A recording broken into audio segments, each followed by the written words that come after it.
I do answer the questions in the order that they are received, and so there's no need to type it in multiple times. I promise I'll get to it.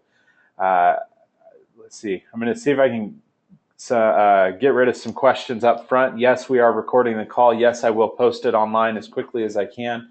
It takes a little bit for it to process and render, and then also upload as well. And I'll show you how you can get access to that in just a second. Everyone is in listen only mode, so the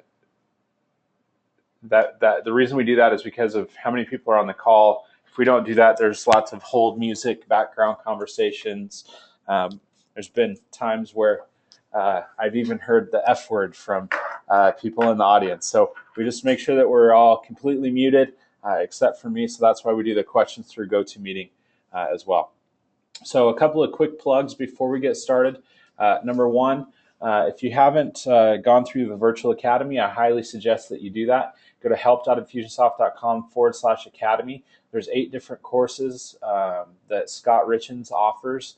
He does a really great job with this. This is actually one of our highest attended webinars that we offer.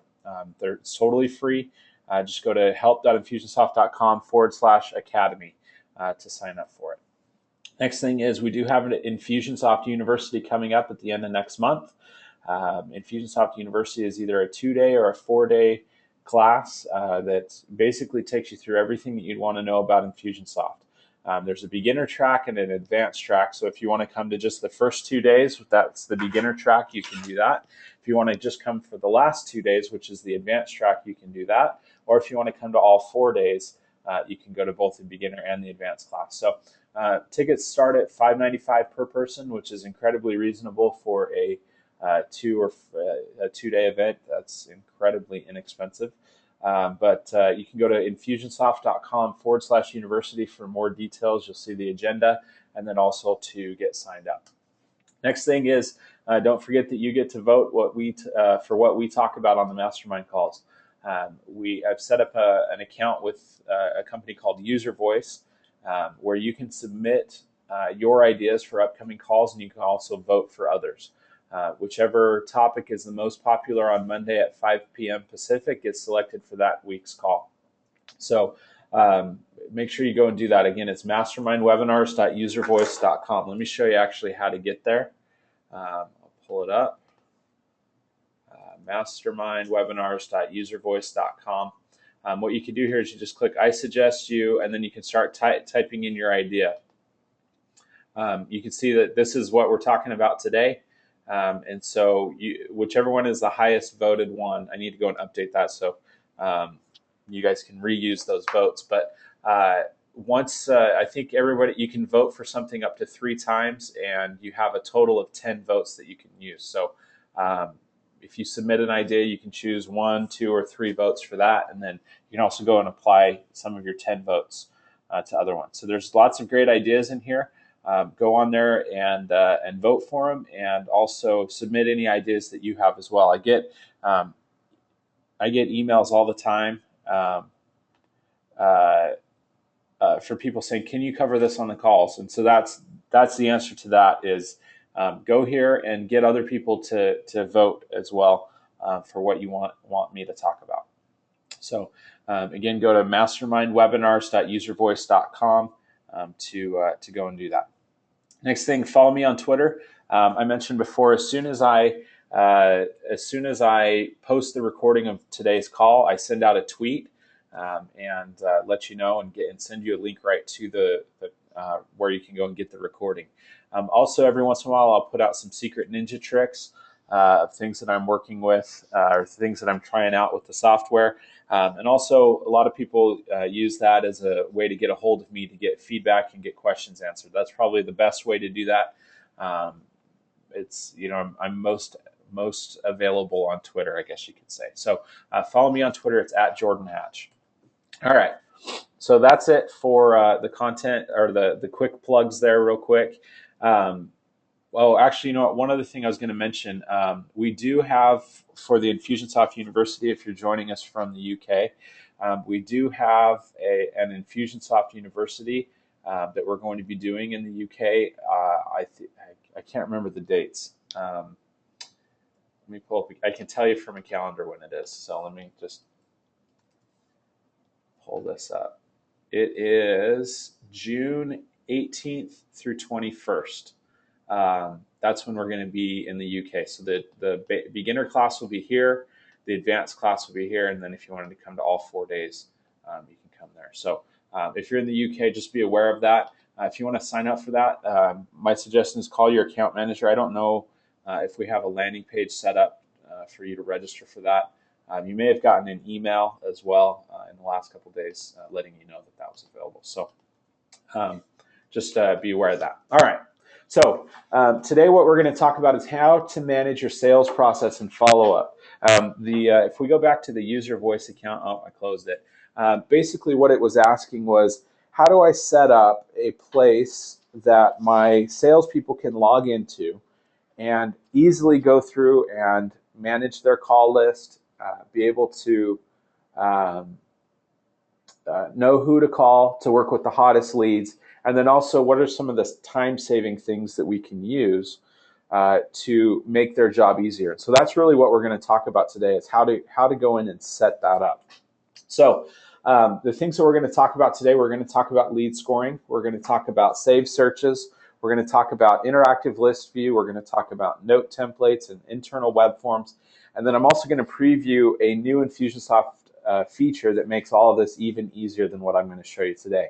But it still does require the stuff that we're going to talk about. So real quick, before we get started, what I want you to do is, if you can see my screen, I want you to raise your hand. If you look on the GoToMeeting screen, there's a button there where you can raise your hand. I just want to make sure that you guys can see my screen. All right, most everybody's there. Sweet. All right. It's a lot easier to do it that way than to ask you to comment in the comments. If you don't see my screen, there's probably something wrong with either your connection or the windows hidden behind some other windows. Yeah, you should be seeing my PowerPoint screen. So it should say, what are we going to talk about today, up on the top of your screen. So, all right. So those are the things we're going to talk about today.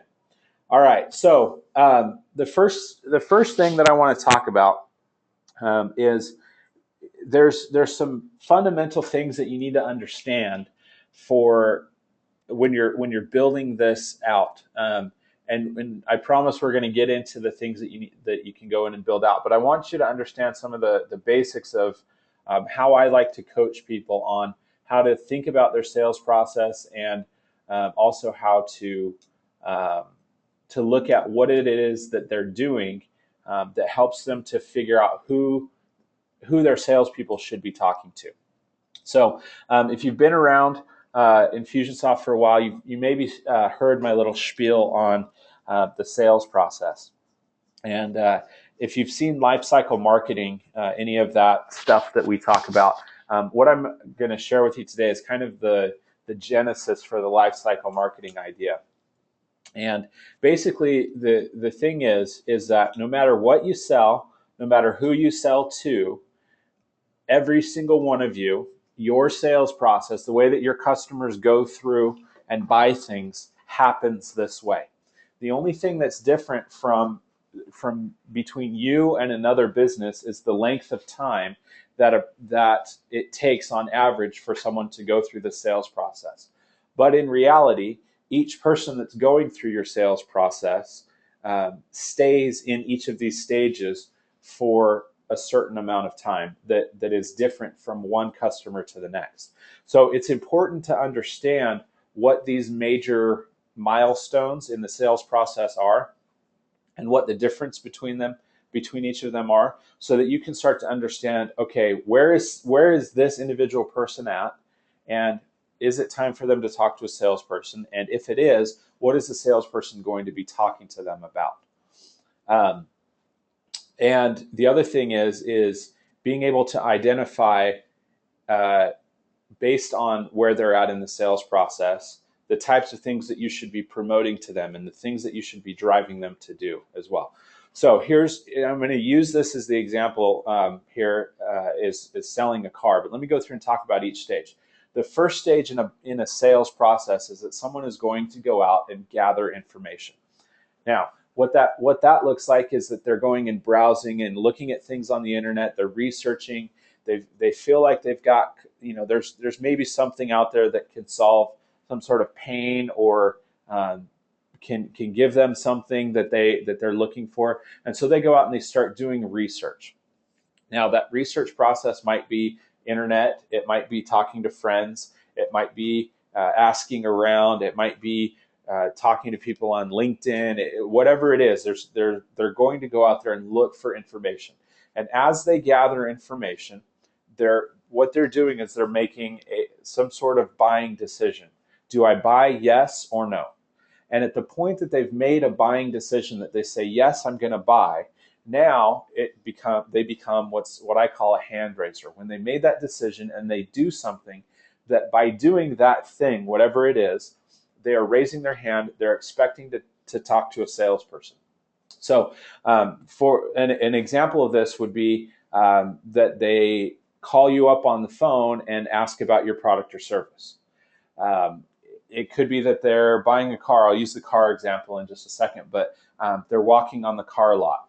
They're doing something that says, okay, I've made a buying decision. Now it's just a matter of, am I buying from you or am I buying from your competitor? The next stage is our favorite stage, which is after they've made a buying decision and they've gone through the process of choosing who they're going with, if they're going from you or your competition, they become a buyer. And during the buying stage, there's different things that we want to tell them, we want to talk to them about, we want to reinforce their decision and how it was a good decision and all of that. After they become a buyer, they become a customer who we upsell, cross-sell, and ask for referrals. So let me give you an example of this process from someone that's buying a car. Someone that's buying a car, when they're an information gatherer, they're looking on Craigslist, Edmunds.com, Kelley Blue Book. They're building their car on the manufacturer's website. I know I've gone through a few times and I've built my M5 with all the different options, and I know what the manufacturer suggested retail price is and all of that. I've gone through and I've done all that. I've gathered my information. I've looked at who's got them in stock and where could I go do a test drive, and all of those things. I'm an information gatherer at that point. Then when I walk on the car lot to take a test drive, I become a hand raiser. I have made a buying decision. Yes, I'm going to buy a car. And now it becomes, do I buy this car, or do I buy this car from this dealership or that dealership? That's what a hand raiser is looking at. They've made a buying decision, but now it's, do I buy from you or buy from someone else? Then I become a buyer when I actually buy the car. And once I buy the car, now they're going to try and sell me the extended warranty and the Scotch Guard, and they're going to try and put rims on my car, and they're going to ask me if they're really good. They're going to ask me if I know anyone else that's looking to buy a car. Okay, so regardless of what you sell, this is what happens with your people. And if you're doubting me, I challenge you. Put in your comments, tell me what you do, and I will show you exactly how that happens. If you think that this is exclusive to just a certain group of people, car lots, whatever, you're wrong. I've talked to thousands of businesses. I've walked them through this process, and I've showed them exactly how this works for their business. So when we understand that this is how people buy, now we can go and start looking for ways to do it. All right, so Lisa challenged me. Lisa says, I'm a resume writer and a job search coach. All right, so Lisa, I'm assuming that you have a website. Why do you have a website? So people can go and gather information. When someone contacts you and says, hey, I need a resume written, that's someone that's a hand raiser. When someone pays you to write their resume, they become a buyer. And now you can go and say, hey, do you want to pay for my service every month or every year, where I can go and update your resume for you? And I can go and update it for you on all the job search websites, right? So that's just real quickly, that's how that works for you. They gather information on your website. They're raising their hand when they contact you and say, hey, I'm looking for a new job. Can you help me with that? Then they give you money to do that. And then you're asking them for referrals. Hey, do you know anybody else that needs a job? right? So that's how that works. All right. So the point of this exercise, and what I want you to do, and I'm going to give you a couple seconds to do this. There's a couple times in the presentation today that I want you to go and get out a piece of paper, and write some stuff down. So I want you to take a second right now, get a piece of paper, pull up Evernote, get out your iPad, whatever. I want you to start taking some notes. Okay, and I want you to start thinking about what are the things that people do, that my prospects do in my sales process that tell me that they're an information gatherer. What are some of the things that they do that tell me that they're a hand raiser? Let me give you some examples, because a lot of times what happens is small businesses jump the gun and they align their salespeople to someone too early in the process. Okay, where you should be aligning people to your sales team is right here. Let me draw on the screen here. Right here, and no place else. Okay, too often small businesses jump the gun and they think, oh, I've got an information gatherer, I need to talk to them and sell to them. Information gatherers are not ready to be sold to yet. They're looking for information. They haven't made a buying decision. The comparison here is it's like you're going to the bar and seeing a cute girl, and you walk up to her, you spin her around on her bar stool, you give her a big kiss, and you get down on one knee and propose marriage without having said anything else. Okay? Sure, if you played your numbers game, you play the numbers game, you do it a million times, someone will finally say, yes, I will marry you, right? Some desperate woman that's just been waiting for someone to do that will say, yes, I will marry you, okay? But that's not how it works. There's a sales process, just like it is with dating. You have to take them through. You have to get to know them. You have to understand what they want, what they like, what they're looking for, and get them to the point that they say, okay, I'm ready to make a commitment. I'm ready to make a buying decision. So now I'm a hand raiser. And now you take them through the process to where then you can close the deal. Okay.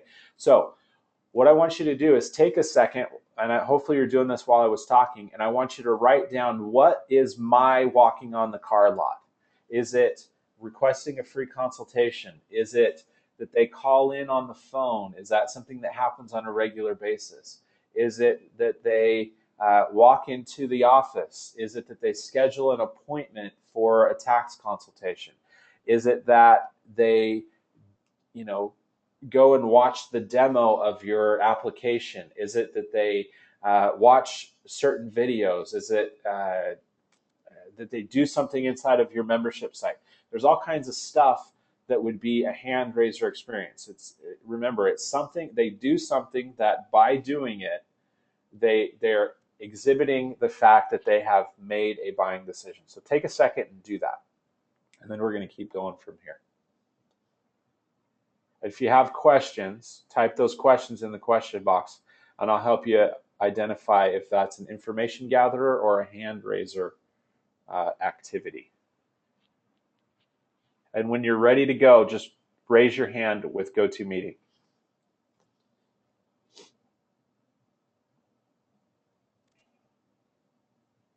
I'll give you another minute. How about that? Because we got to keep going.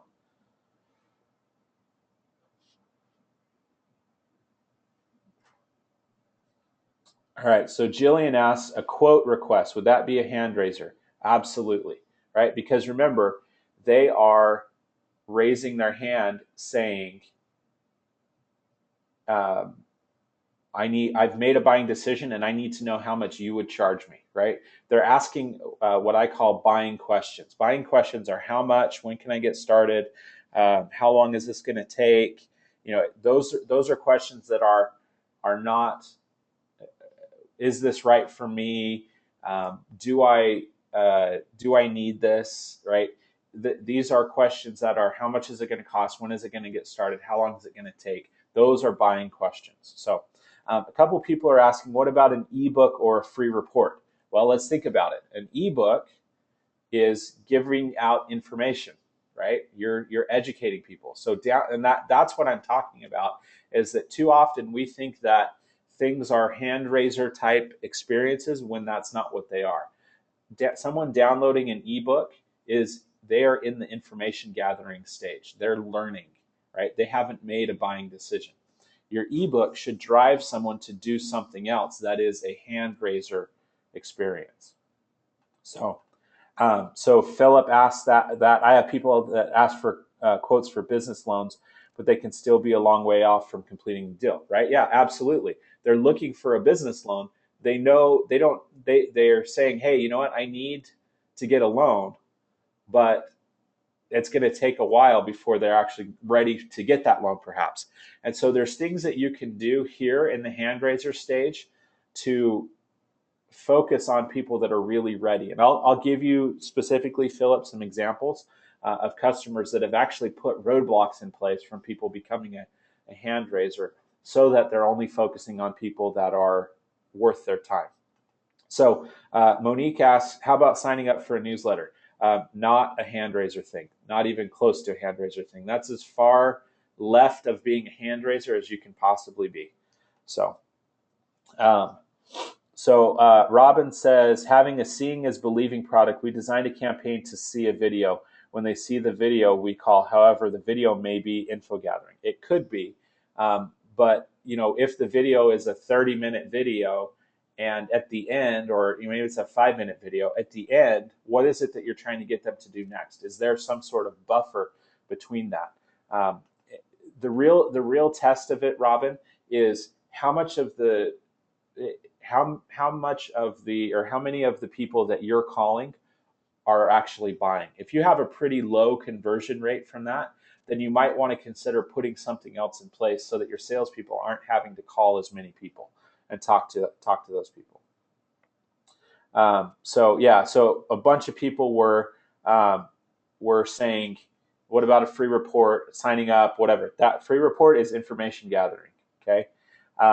So David says, I have a $1,200 product, but leading up to it is purchases of small nibbles that are $49 that lead to the larger product. Is that a hand raiser or an information gatherer? So when they're buying something, if they're buying a smaller product, so if those are things that they just go buy, those $49 products are things that they go buy, and what you're really selling is your $1,200 deal, then the $49 are your hand raisers, right? The things that they do before the information gathering that gets them to buy the $49 product, those are the information gathering things, right? So Tim asks, what about an order page? Yeah, going to an order page, clicking on a link to go to an order page, that to me is a hand raiser, but it's only a hand raiser if you have a very short sales process, right? So where maybe they're not even, if you're not even talking to a salesperson, if you're just, click, go buy, when someone clicks that link, they've become a hand raiser to go buy. So Robert asks, what signs are there between the $ and the upsell stages? The thing with that is that there's not really signs. It's more about an appropriate amount of time. What's the appropriate amount of time between when they buy from you and when you start offering upsells and ask for referrals and things like that? Betsy says, what about trade show leads? How do we differentiate between information gatherers and hand raisers? So the difference there with a trade show lead, most of your trade show leads are going to be really, really far left information gatherers. The only people that would be really good hand raisers are people that are, maybe at your trade show you're offering a free quote or something like that. That would be a hand raiser. So too often people go to these trade shows and they just say, put your thing in a fishbowl and win a free iPad, and then they take those people as hand raisers. Those people are not hand raisers. They're not even information gatherers. Those are just people that you're probably going to spam. So be intentional about finding people that are real information gatherers. Offer them something for putting something in the fishbowl. If you want to get this free report on blah, blah, blah, put your business card in the fishbowl. By the way, you could win a free iPad, right? And then those people that you actually talk to that have made a buying decision, and now you are the person that's in the mix with buying. there is when they become a hand raiser. So I would take those people's business cards, set those aside, and put them into a different process. So um, Mike says, are we skipping a step? Should we have a nurturing step between information gatherers and hand raisers? The point of someone being in the information gathering stage is that you're nurturing them to become a hand raiser. You're nurturing the hand raisers to become buyers. You're nurturing the buyers to become people that you're upselling, cross-selling, and asking for referrals. So hopefully that answers that question. All right, one last question, then we got to keep going. Monique says, signing up for a free membership. I'm struggling to figure out what my clients do that are hand raisers for their clients. I'm a VA with 6 clients. So if you're looking for hand raisers for your VA business, what you should be doing, Monique, is you should be having people come to your website, download a free report, or watch a video about how a virtual assistant can save them time and make them money, right? They become a hand raiser when they do something like contact you and say, I'd like to know how much it would cost to have you do this, right? That's a buying question. How much is it going to cost? When can I get started? What are my options? Those are when they're asking those buying questions. Think about when they're downloading a free report, they're not asking a buying question, they're asking for information. When they're contacting you and saying, how much, when can I start, that kind of stuff, those are buying questions, okay? All right, so let's keep going on this. So the point of this exercise is let's figure out who the hand raisers are, okay? Now, Infusionsoft has a really awesome feature that I showed off at InfusionCon just a little bit and gave some examples of some things that you should be doing. And I want to share that with you guys as well. And that feature is called lead scoring. So the way that we go and set up our lead scoring is we go to the Infusionsoft main menu, and we're going to go to our CRM settings. Now, if you're not familiar with what lead scoring is basically, just to keep it really simple, you give people points based on, sorry about that, I pulled my mic out of my computer. You give people points based on the things that they do, and the more points that they get, the hotter the lead, the more likely it is that they should be aligned to your salesperson. Okay, so when someone is an information gatherer, they're going to be doing things like filling out web forms and clicking on links in emails and opening emails and doing things like that. And we're going to give those people points. And as they get more and more points, they're going to be a hotter lead. And now we can go and say, okay, sales team, here's your hottest leads. Here's who you should focus on first. And we know that because we're tracking and seeing what people are doing. Okay.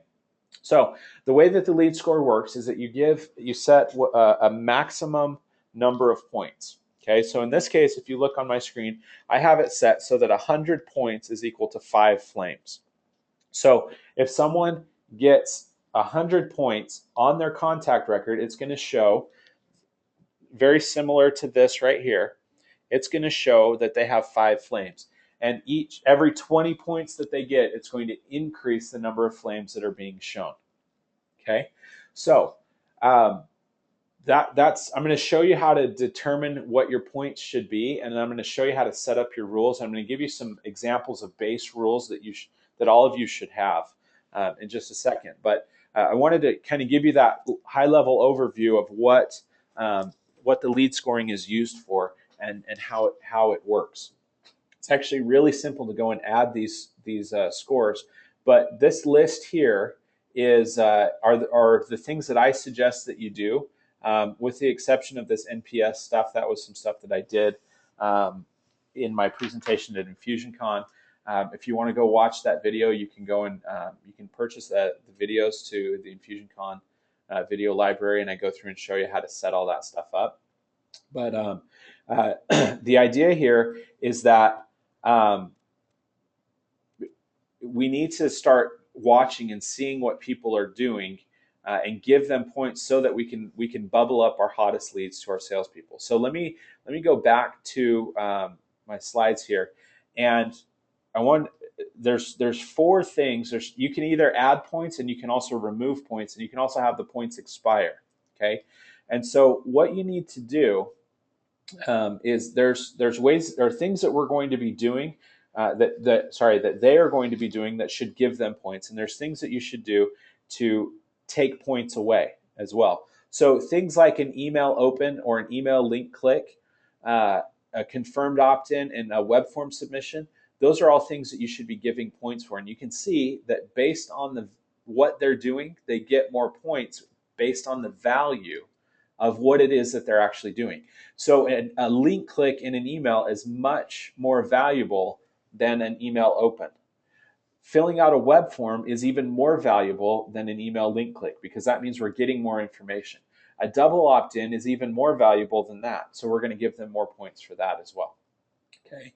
So with the lead scoring in Infusionsoft, you can do it based on two things. You can do it based on activities like this. You can't set and say this email being opened or this link being clicked. You just say when they open an email or when they click a link, give them 1 or 2 points. When they submit a web form, give them 5 points. So, excuse me. So it can be based on activity, but it also can be based on tags that have been applied as well.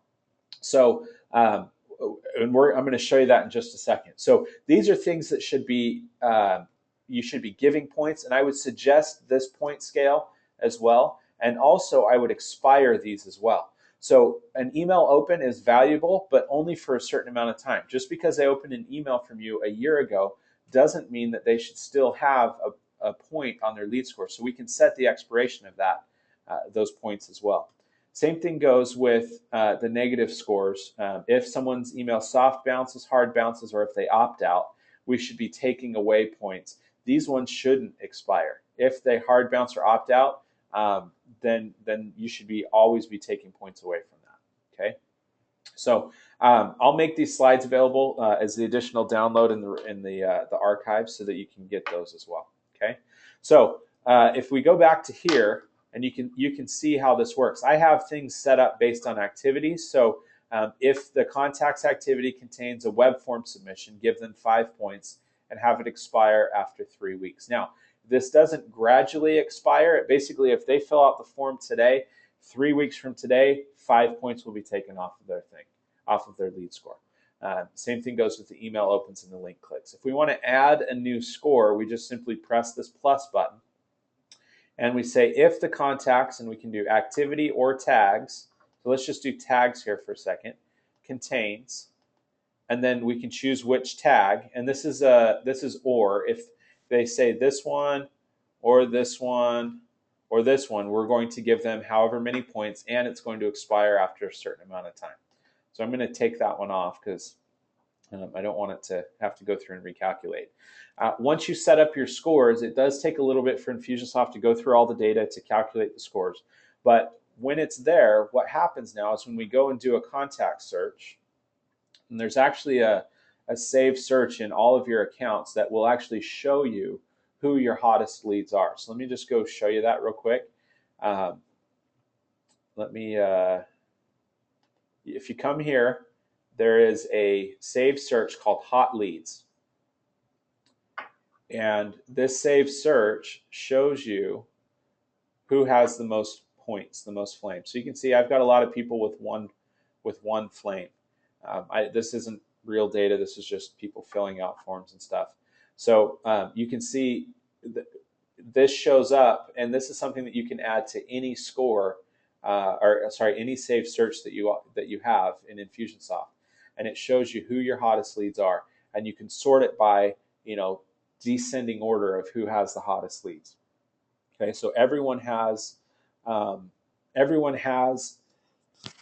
excuse me, everyone has that saved search in their account. So that's one thing that you can do is you can go to your salespeople and say, here's your list of people that you should be calling, right? But what I would do is actually kind of take this a step further.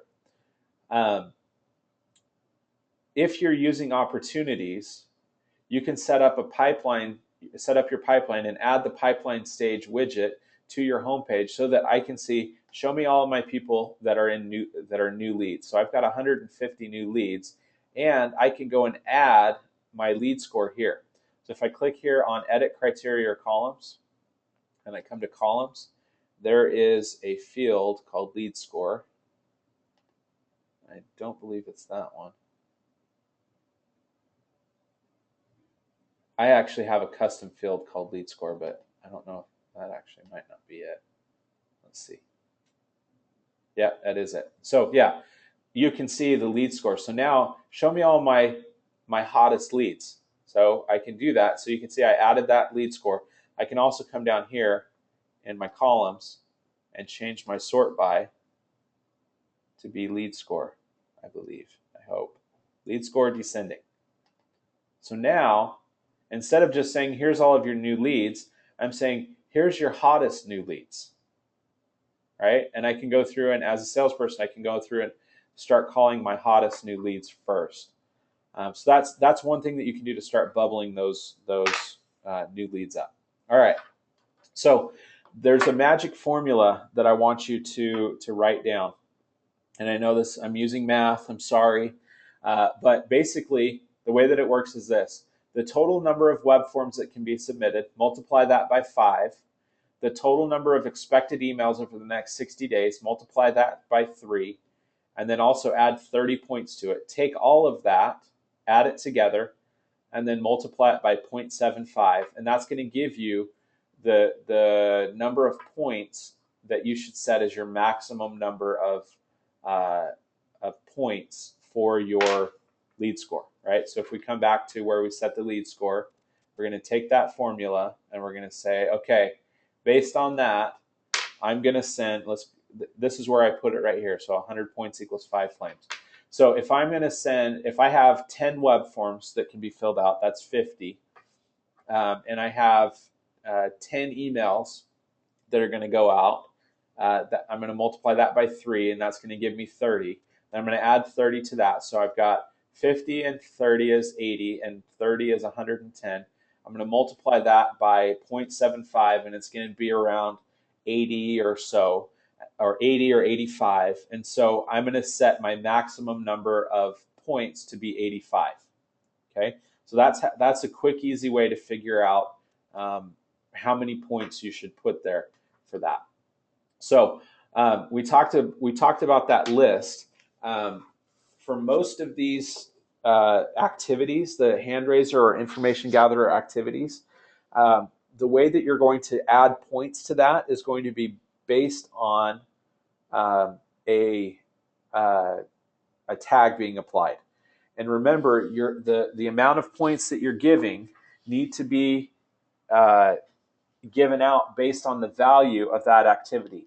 So my slides are wrong here. This should say hand raisers get more points than information gatherers. So I have that backwards. Or you could say information gatherers get less points than hand raisers. Take that number of points, add all those things up based on tag applied, the tags that are being applied, multiply it by 0.75, and then also add that to your total as well. Okay, so if you have 5 different web forms that they can fill out that are information gatherers, maybe those are 2 points each or 5 points each or whatever value you put on that. And then your hand raiser things, which are request a free quote, consultation, anything like that, those might get 10 or 15 points. Add all those up, multiply it by 0.75, and add it to the total from that other calculation that we made, and put that as your maximum number of points. Okay, so that's the lead scoring part of it. That's how we can start to bubble up our most how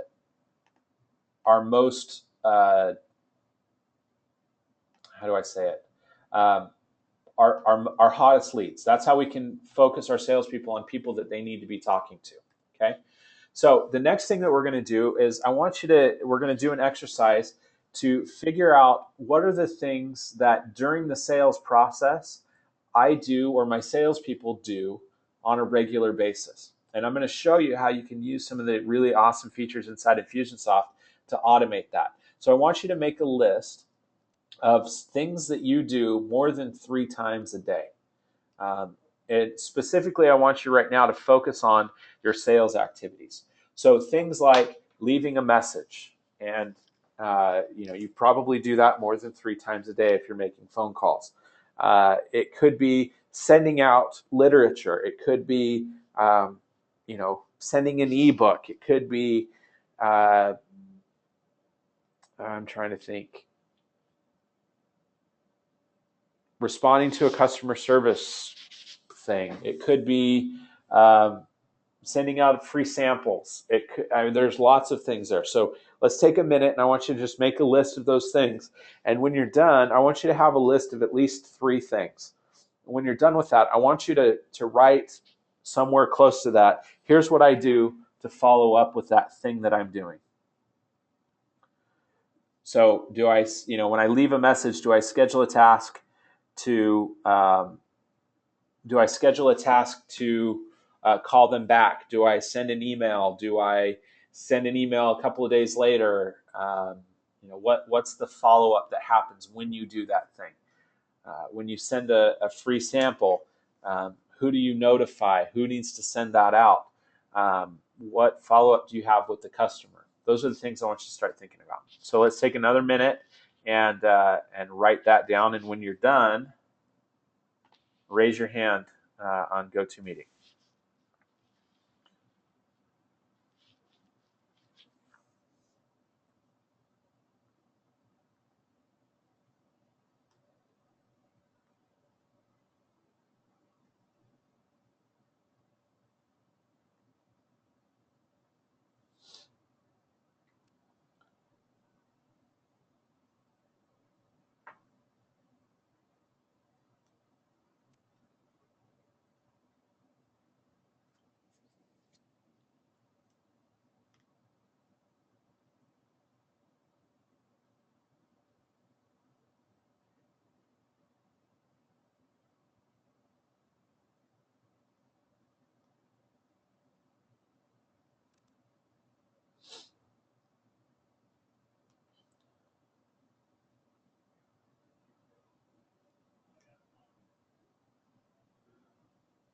All right, let's take another 30 seconds, and then we'll keep going.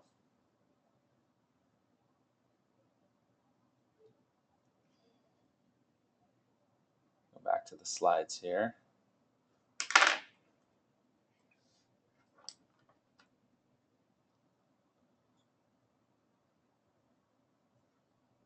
All right, let's keep going.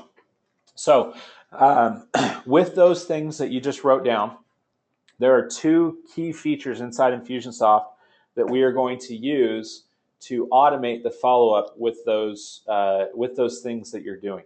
Okay, the 2 key features are internal forms and note templates. Okay, an internal web form is a web form that gets filled out by a user inside Infusionsoft. A note template is something that you use to trigger automation and also to leave record on the contact that something happened. Okay, so an internal web form, you use an internal web form when you need to collect more data than what you already have. So an example would be, let's say that you are putting on an event and you need to send them a packet of information that they're going to bring with them to the event. But all that you have is first name, last name, and email.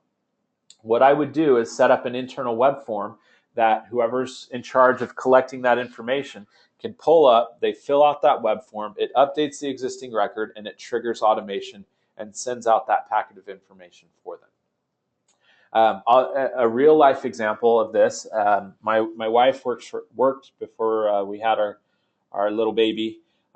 She worked for a law firm, and when someone called in to ask for the book that they offered on the website, she would use an internal web form to gather their contact information, and then that would trigger automation that gave her a list of people that needed to get that book, and so she could print off the labels and do all of that. She didn't have to keep that in a different place, or and it applied all the tags and everything that they wanted to do. So an internal form is when you use that when you need to collect more data than what you already have. A note template is kind of the same idea, but basically what a note template does is when you have that contact record up and you need to do something like notate that you left a voicemail, or send them out an ebook, or send them a free sample or some product documentation or whatever. You would use the note template to do that. You don't necessarily need more data to send an ebook, because you probably already have their email address, right? So let me show you how you use those things, and then I'm going to go and show you how to set that up. So an internal web form, there's a couple ways that you can use it, but the most common is when you come up to contacts and then add a contact. In this drop-down, these are my list of internal web forms. Now, you're probably saying, well, why don't I just make a normal web form and I can send someone a link that they can go and fill that out? Don't do that. The reason for that is that when someone goes to a website and fills out a web form, I don't know if I have a web form. Yeah, I don't have a web form up on my site anymore. But when someone goes to that web form and they fill that out, that's going to throw off your lead source tracking stats, because it's going to start tracking that computer that was used to fill out, if let's say my wife was filling out information for Angela, Angela's contact record is going to be inside Infusionsoft, but Monique's browsing history and the pages that she goes to on my internal website, or not my internal website, but my website, jordanhatch.com, that is going to be tracked as if it was Angela doing it, right? That's why internal web forms exist, is so that you can fill out that information. You can do what it would be doing for that, if Angela was the one going and filling out the web form, but it doesn't screw up other things, okay? So you come here, you go to add a contact. From the drop-down, you can choose whichever web form it is. So if they're calling in for a specific book, or, they're, you need to update their information or whatever, this actually does the duplicate record checking. So I know that there's lots of Jordan Hatches in here. I can set my lead source if I want to, and I press save, and it'll come up and tell me, okay, there's Jordan Hatch, right? And it actually updated the existing record inside Infusionsoft, okay? And it triggered all of that automation. So if you go into campaigns here, this web form, the internal web form was submitted, and the stuff happened past that, okay? So that's how an internal web form works. A note template is pretty similar. There's a couple places that you can do it, but I want to show you how to do it based on the interactive list view. You can do this from an individual contact record, but you can also do it from the interactive list view as well. The interactive list view, this is the interactive list view here. This is where you've got your list of contacts. So you have your saved searches for, show me all of my new leads. Show me all the people that downloaded the ebook that have a lead score greater than 5, or whatever it is. And so I'm going to go through and start calling my list. And so what I'm going to do here is I've got Andy. So I can go here and I can say, okay, here's the notes. Oh, there's nothing there. I can go and look and see, what completed tasks there are, if there's any appointments that I have. I can send an email. I can see the orders. I can see which tags Andy has. I can see, and I can do the internal web forms from here as well. I can also see their campaign history. So, all right, so I've got a good idea of what's going on with Andy. I can see what Andy did to get their lead score up. Okay, so now I go call Andy and I do something, right? So let's say that Andy wanted our free sample. What I can do is click here on Add Note, and I can choose from one of my notes that I have set up. Let's say actually that Andy requested me to send his ebook. So what I'm going to do here is in my notes here, I would have it set up that it would say something like sent the ebook. Let's try this one. Yeah, there we go. Okay, rented an apartment, signed a lease, they're now renting from us. Whatever it is, we can put in the notes that are automatically populated. And when I press save, that is going to complete a goal in the campaign builder and trigger automation. Okay, so that's how you would apply those notes. You can also do it on the contact record here. So if your salesperson is in this screen right here, right down here, you can choose from the note template. So for example, left voice message, sent the info packet. I click add note, and now you can see in my note history, left message, right? And then also it has all of the things that I sent off as well. Okay, so there's two different ways that you can use the note templates. The idea of a note template is that it's automating the follow-up behind a manual task. Okay, so the way that we go and set these up is we're going to go into the campaign builder. And so what I would recommend that you would do is create a campaign and just call this something like process automation. Okay, when this comes up here.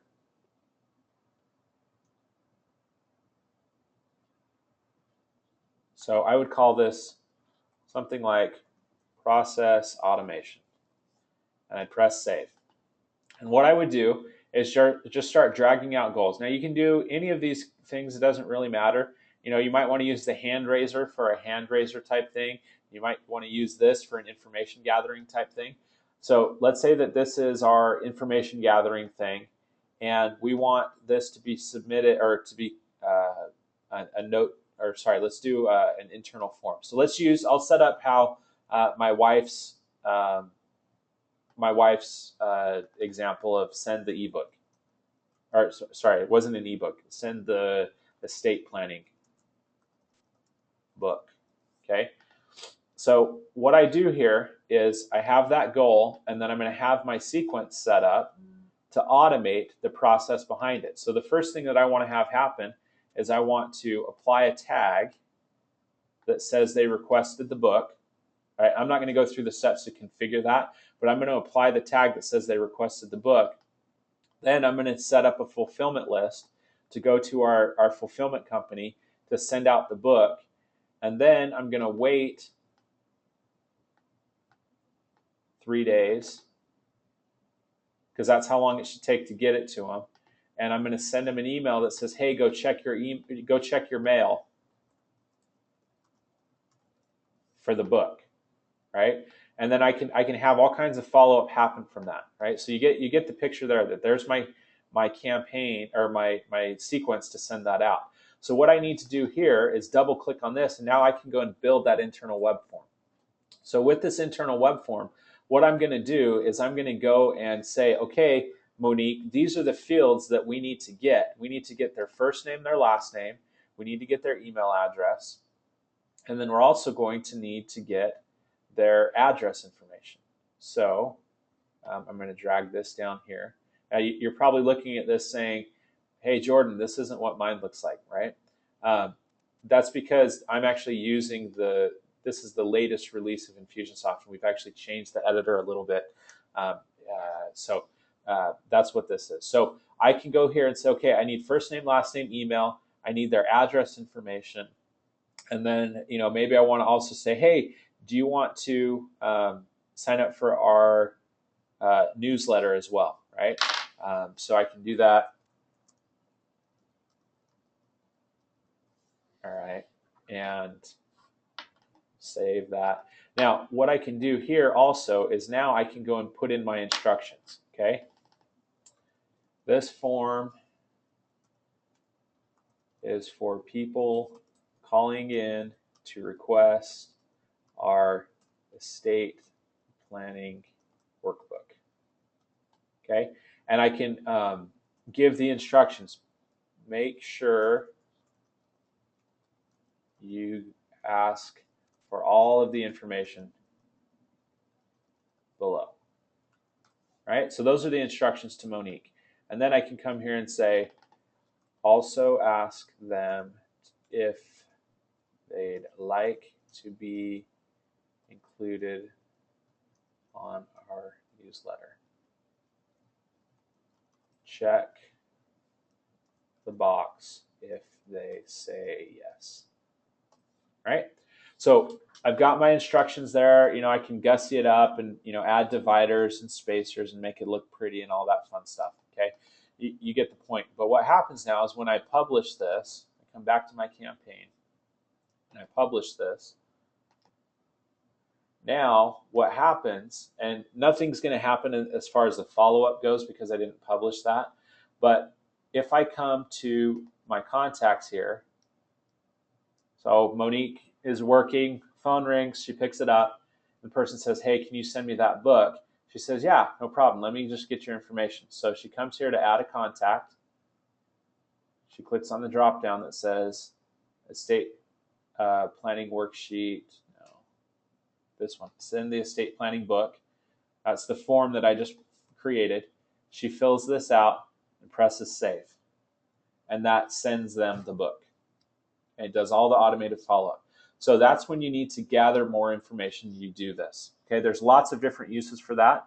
So I want you to think about on your list, is this something that I need to gather more information, or is this something that I already know who they are and I'm just going to send them something? And that's where we would use a note template. I'm running low on time, so I'm not going to go through and configure the whole thing, but I do want to show you how to set this up. It's actually very similar in the process. We're just going to drag out a goal, attach a sequence to it, and then and let it rock and roll. So we'll come back here to edit. We're going to set out a goal. So I'm just going to drag this goal out. I'm going to set the goal method, in this case, to be a applies a note. So when a user applies a note, I'm going to press save. And then I'm going to have my sequence behind it. So let's say that this is to send out a free sample. Okay, we would go through and build out our sequence that goes and does all of that automated follow-up. And in here, we're just going to put in our notes that of what we would say. So talked with customer on phone, customer or prospect asked for a free sample, sent that out. We'll follow up later, right? In a few days. All right, so, and then we can say, who was it that did it? You always want to have the logged in user. If you need to notify somebody, you can do that too. Okay, so we do that, we press save, and now we can go and build out our process, right? So again, first thing that we would do here, apply a tag that says we sent out a free sample, do the fulfillment list to send out the free sample. Okay, we could wait a couple days like that, send out an email, and then also on that same day, create a task to call them to follow up with the free sample, to make sure that they got it. And then wait a couple days and create a second task to see how they like the free sample. Oops. Okay, so that's kind of the idea there with that. Now, a real life use of that, some of you may remember that we have an ebook called The Edge of Success. When I was a sales rep, we sent that thing out all the time. So we set up a note template that we just very simply went in and sent and had our notes say, sent The Edge of Success, sent an email with the ebook attached, and notated that, press save, and instead of having to go and craft the email and attach the document, do all of that extra stuff, we just had that all built into this sequence that did that. So that's another way that we can another thing that we can leverage to save time for our salespeople. And so now, what my challenge is to you for the rest of the next week, between now and next week, I want you to go through your list of things that you created, and I want you to go and start building out individual automated follow-up processes.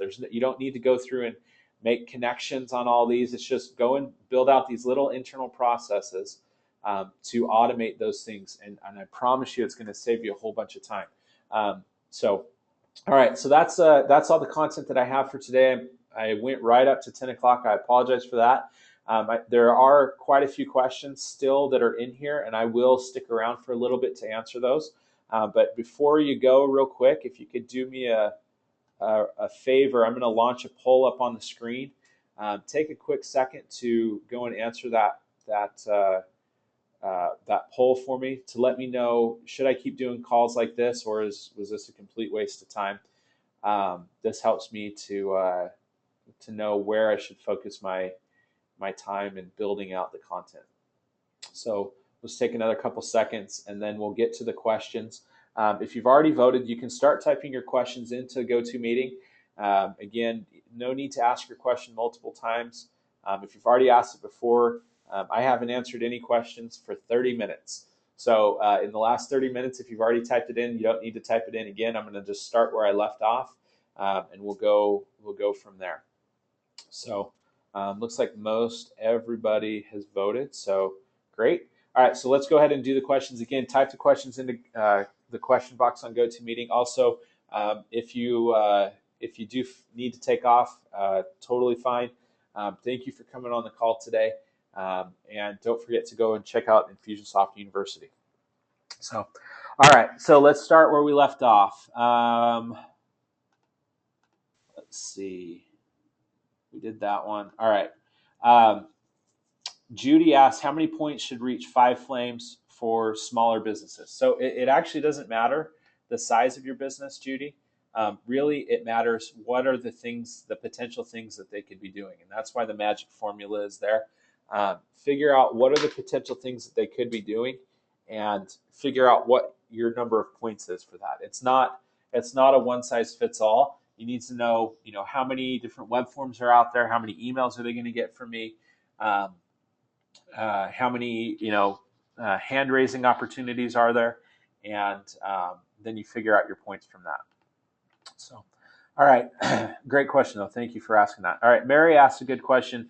Do they get a point every time they open an email? So if you remember back to my table here, on an email open, they get a point. So the way that it works is, let's say that you send an email and they open that email once. They're going to get, based on this, 1 point. If they go back and open that same email again, they're not going to get an additional point. They're only going to get 1 point per email that they've opened. If they open an email multiple times, they won't get multiple points. Same thing goes with the link click. If they click a link multiple times, they'll only get points for it once. Okay, so that's just something to keep in mind with that. But if you sent them 2 emails and they opened that email, they opened both of those emails, they would get a total of 2 points, 1 for each email. So I want to make sure that that's clear. It's not just they opened an email so they get 1 point, and it doesn't matter how many separate emails they open. It's every distinct email that they open. No matter how many times they do it, they will get 1 point per distinct email that they open. And same thing goes with the link click. 1 point per distinct email with a link in it. So if there's multiple links in the email, they will only get 2 points per email that they click the link. If they click on 2 links inside of the same email, they'll only get 2 points. So, all right. So great question. Thanks for asking that. All right. Terry asks, why an expiration date? Really, the reason for the expiration date is that after a certain amount of time, that the value of that diminishes. So yes, they opened an email, that's great, but it's only great for a certain amount of time. Like I mentioned before, if they opened an email a month ago, the value of them just simply opening an email a month ago doesn't exist. It's not as valuable, it's not as relevant to where they're at that point. If they click a link in an email, it's only valuable for a certain amount of time. If they submit a web form, again, it's only valuable for a certain amount of time, and so that's why we expire the points. All right, Robin asks, what's the difference between a soft bounce and a hard bounce? A soft bounce is when you send an email to someone and their mailbox is full, or their server is down temporarily, or there's a whole bunch of different reasons why it would soft bounce. A hard bounce is if their email address is incorrect, if it's invalid, if it doesn't exist. Basically, it's their email address is wrong or it doesn't exist. Would be a hard bounce. That's the difference there. So, Betsy asks, we have trouble with corporate servers bounding, even though the person has not lost interest. I'm not sure exactly what I think you're maybe saying bouncing there, Betsy, but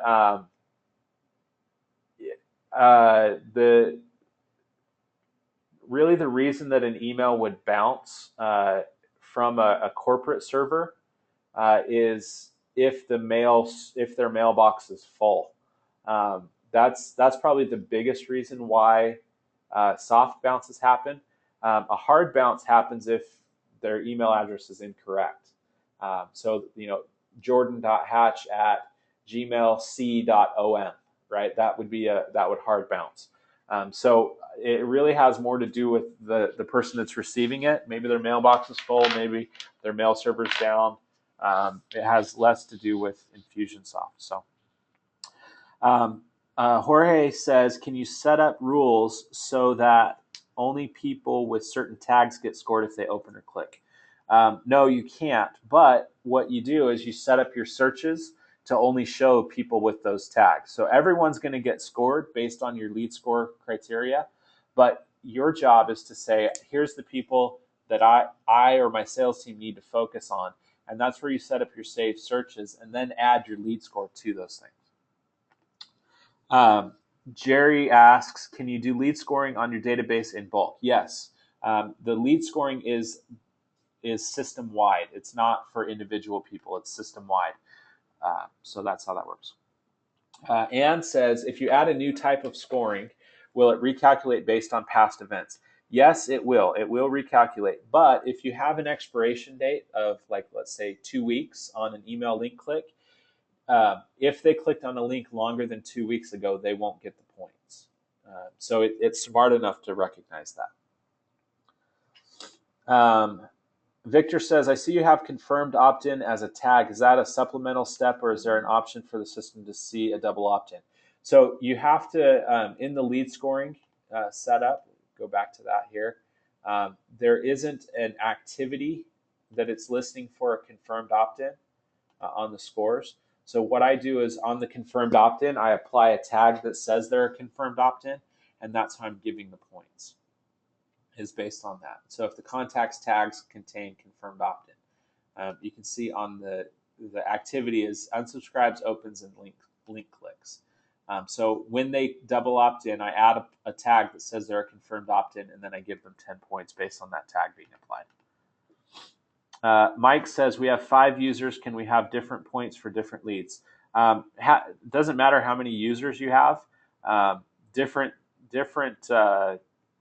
Each individual person has their own points. Each individual contact inside Infusionsoft has their own points. So it doesn't matter how many users you have. There is only one score, though, for the system, for the application. So Jorge asks, can you trigger off lead score hitting a certain level? Absolutely. In the campaign builder, there is a goal that is completed when someone reaches or either increases to a specific lead score or decreases to a specific lead score. Those are the 2 ways that you can have a goal completed from that. So if their lead score gets to a 3, for example, if their score increases to 3 or more flames, then do this. If it's 4, if it's 5, or whatever. So yes, you can absolutely do this. Nick says, what software does Infusionsoft use to calculate its net promoter score? What would you recommend for us? We have a whole bunch of internal systems that do that. There are ways that you can do that inside Infusionsoft with just a simple web form where it calculates, or you just ask the question, how would you rate us on a scale of 1 to 10? You could use radio buttons for that. It actually kind of looks like this campaign right here.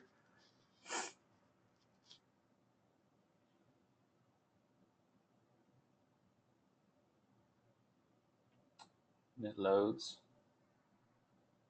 So I have an NPS campaign built here where it's just a simple web form. You ask the question 10 through 0, and then based on what they answer, they're either a promoter, passive, or a detractor. And so you just set up your rules here in your decision diamond that says if the form submission was a 10 or a 9, put them into the promoter. Passive is 8 and 7, and detractor is 6 through 0.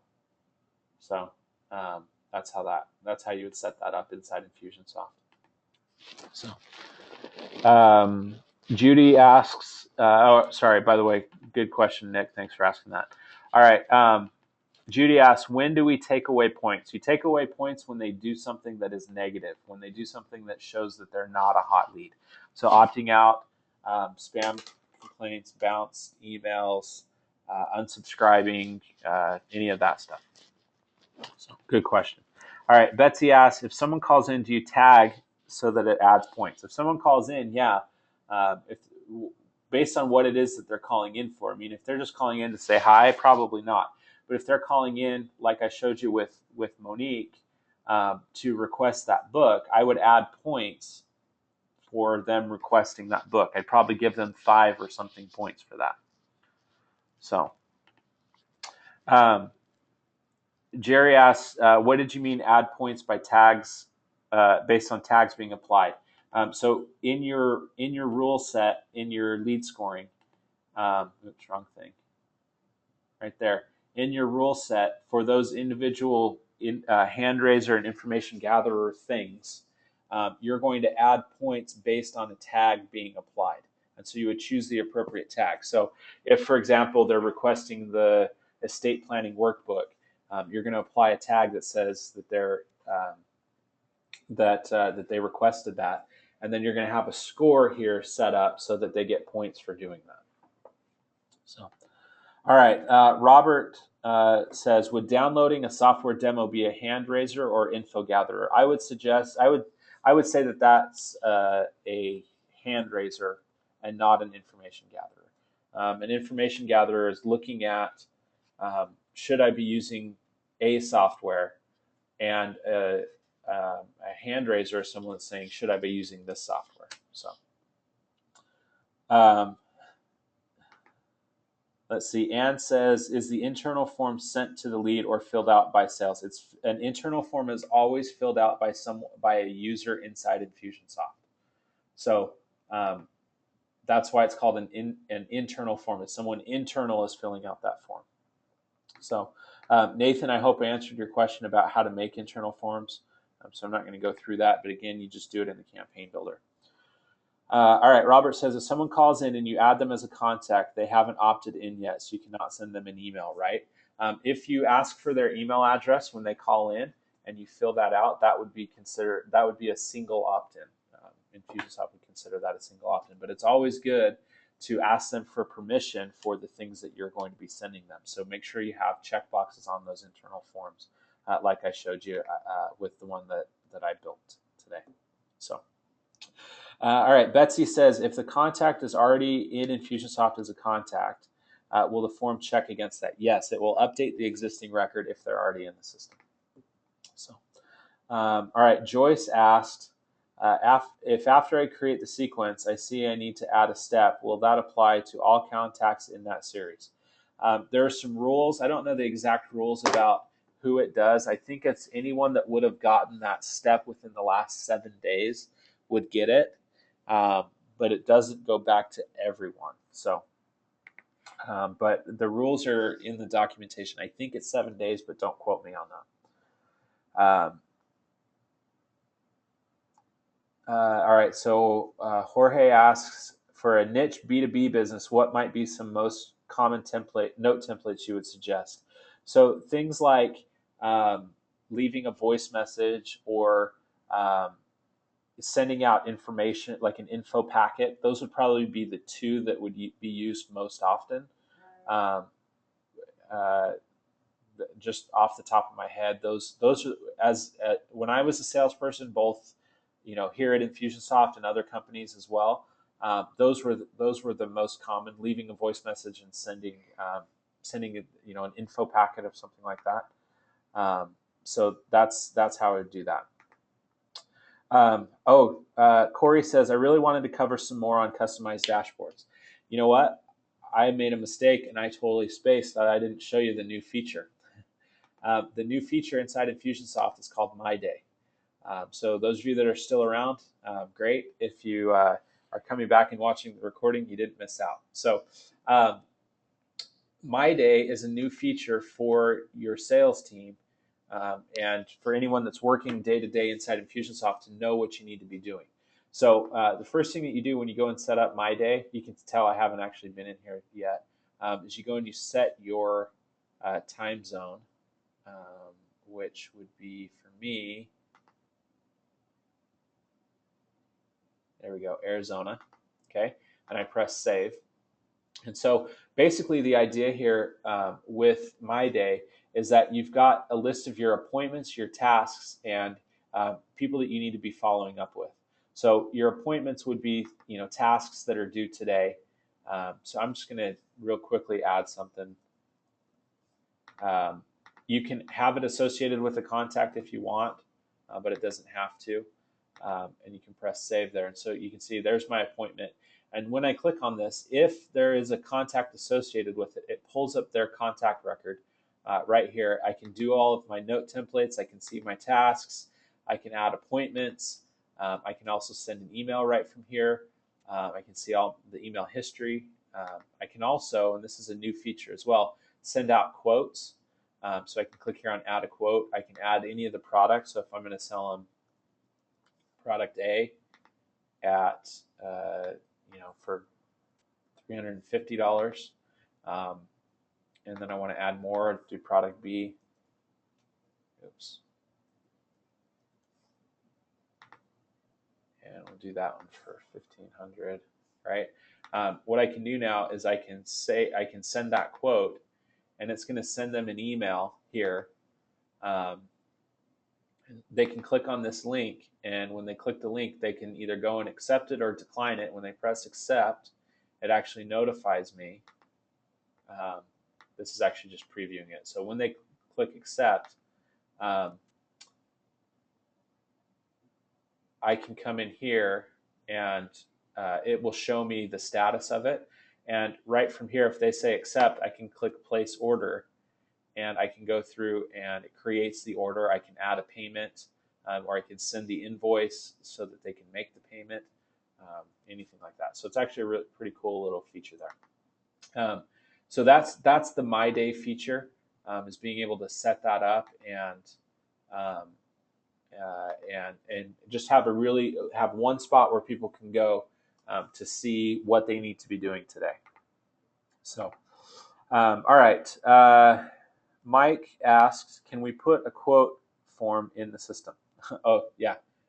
Wait till the next release and you can do that. So,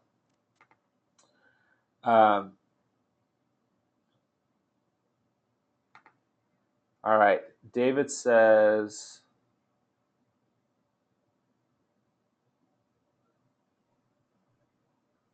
let's see, where do I find past mastermind sessions? So if you want to, as soon as I post this recording, you can go to help.infusionsoft.com/mastermind, and you click here on the mastermind archive, and this gives you the last 10, I believe, mastermind webinars.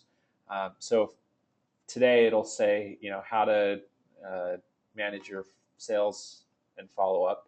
You click on that, and then you can come here and click download the original recording, and then also download the additional resources. I'm going to make the slides from today available as the additional resource. So as soon as I have that posted, I'll send out a tweet and you can go and get there. So, all right. Terry asks, can you show again how to show people's leads when looking at a contact instead of having to click the lead tab? So what I did was on my user homepage or my dashboard, there is a widget called the pipeline widget. And I'm going to get rid of it so I can go and add it. You click add widgets, and it's called pipeline stages. You click add to dashboard, and that's going to show all of my leads there. Now, in the settings, you can go and say, I only want to see certain stages, or I want to see it just for Jordan. And then that's going to show me just my leads there. So. All right, Jillian says, if we have a 6-week campaign, do we suggest we have an email open expire after 7 weeks instead? No, I would still, depending on how often you're sending the emails, if you're sending an email, once a week for 6 weeks, then I would still have it expire after 2 weeks. The point of the expiration is that it's not for how long they're going to be in that sequence. It's how long is that thing valuable to the company. And really, the email that you sent to them 2 weeks ago, there's a lot of stuff that happened between when they opened that email and the next 2 weeks. And chances are they probably forgot that they opened or read that email 2 weeks ago, unless you remind them about something, right? Which, but the point of the points expiring is that it's not valuable to the company anymore, because it's not relevant, because there's other things that they've done that have come to the forefront of their thought. And so they're not as hot as they were 2 weeks ago when they opened the email.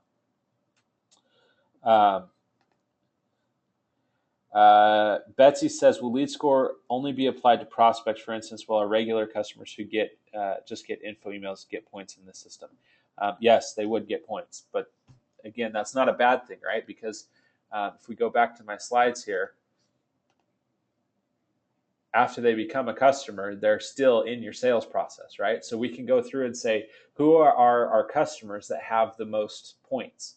And let's go and talk to those people when we're asking for upsells, cross-sells, and referrals. So Terry asks, if I set up my lead criteria, will another user also see the leads, the flames? If not, how can they view the flames in their login as a user? So remember, the lead score is system-wide. So when you set up your system, or when you set up your lead score, it's going to apply to all users. So when they log in, if you have it set up so they only see contacts that are assigned to them, they would see the lead score for those contacts based on the lead score that is set up for the application, for the individual Infusionsoft application. So Paul says, do we build multiple different outcomes into one campaign, meaning the engagement campaign you just showed, these are several outcomes in one campaign? I think, yeah, I mean, depending on the campaign. So for example, my engagement campaign has a lot of different outcomes, but it's all kind of the same audience. Same thing goes with this process automation. You probably are going to have a whole bunch of those things in here. I've got 2 different outcomes, but if I as I start having more and more of those things come up that I'm doing on a regular basis, I'm going to figure out how do I get more of those into here. And so your campaign doesn't always have to be a linear start and finish type campaign. It can be something that is just simply, here's all of the things that I do to automate my processes inside Infusionsoft. Here's the place that all of those things are set up. And so you might have, a whole bunch of those things like this that are just kind of all over the place. You could build a campaign that looks just like this, and all that this is doing is automating your processes, and there's no connection between them. It's just that they're all there to do that. So Lynn says, I just received the beta version of the spring release this morning. How do I get my day inserted into my nav? I only see it listed under tools right now. So what you do is to make it in your navigation is, if it's only under, you should be able to click here on edit. Come on. And click here on edit. And then wherever it's at here, just drag it over to my day and then to my nav and press done. There's not a way to make it your default screen instead of the dashboard. You do have to click on My Day to get there. So Anne Marie asks, when is My Day available? So the release for My Day for the next release of Infusionsoft, I believe, starts next week. It takes usually, assuming all goes well, it usually takes 2 weeks to roll that out to everyone. So everyone will have it by the end of this month. And you'll be notified in your application. You'll actually see the fonts look different. We actually use a different font in the application. So that's probably the easiest way that you'll know, but you will have a notification in your account, probably up here at the very top, that says your application has been updated with the latest release. So Michael asks, can I integrate or sync the My Day app with Microsoft Outlook? You probably want to jump on Scott Richen's webinar that he's doing next week to talk about the new version of the Outlook integration. So I'm not sure where the details are for that, but if you send a tweet to @ScottRichens, he'll be able to tell you where that's at. So let's see. All right, so that's it for the questions. So we went over a little bit, but that's totally okay. I'm totally fine with that. thank you for coming on the call today. Don't forget to go and vote for the topics that you want to cover on the call next week.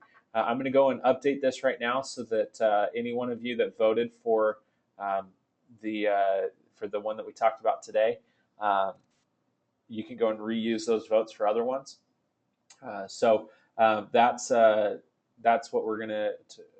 That's how we're gonna do the content. So again, it's mastermindwebinars.uservoice.com, and we're going, and that's how you can decide what we talk about. So again, thank you for coming on the call today. And if you ever have anything that you need, always don't hesitate to send me a tweet. That's the quickest, fastest, easiest way to get a hold of me. And then also make sure you follow me on Twitter, and I will post the recordings and send out a tweet as soon as the recording is available. So again, thanks for coming on the call today, guys, and have a great day.